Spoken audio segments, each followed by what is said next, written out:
Eto na ata yung pinaka-cute na coffee mug ang meron ako mga mima. Tignan nyo naman, no? Cat mug siya. Tapos yung kanyang lid is, ang ganda. Tignan nyo, oh. Papusa or pakat. Tapos ito yung kanyang handle. Parang ito yung pinaka-buntot nitong pusa. Sobrang cute. Ayan, no? Ceramic ito mga mima. Ang kapal. Ang ganda ng quality niyan. Ginamit ko na nga ito. Ayan, bagong hugas. May tubig-tubig pa siya. Meron pa ako nito yung color blue kasi dalawa kami ng asawa ko. Maganda yung packaging niya. Naka-styro box siya. And eto siya mga mima. Perfect siyang pang regalo kasi may pag ganito siya. Oh. Ayan, kung meron kayong gustong regaluhan, maganda itong ipang regalo kahit mag siya. Kasi maganda yung quality niya. Ayan. Eto, yung takip.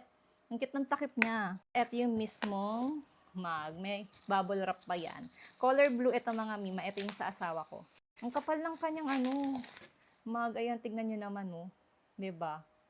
Ayan, color blue siya. Sobrang cute sa mga coffee lover dyan. For sure na matutuwa kayo dito sa coffee mug na to. Maganda siyang ipang regalo. Ito yung isa, color pink.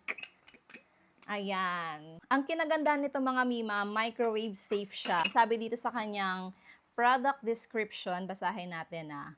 Made of high temperature fired porcelain siya, microwave and oven safe. Perfect siya for hot drinks. Tapos 400 ml yung kanyang size. Napaka-cute nito mga mima. For sure na magugustuhan nyo talaga ito. Ayan o, sa mga cat lover din dyan. Naku, go na. Napaka-minimalist and elegant na mga options ng color. May blue, pink, yellow, tsaka brown. Pwede mo rin siya maging parang collection mo. Pili na lang kayo kung anong gustong kulay ang gusto nyo. Sa akin, blue tsaka pink. Kung gusto nyo nga rin ito, ilalagay ko na lang yung link dyan sa yellow basket.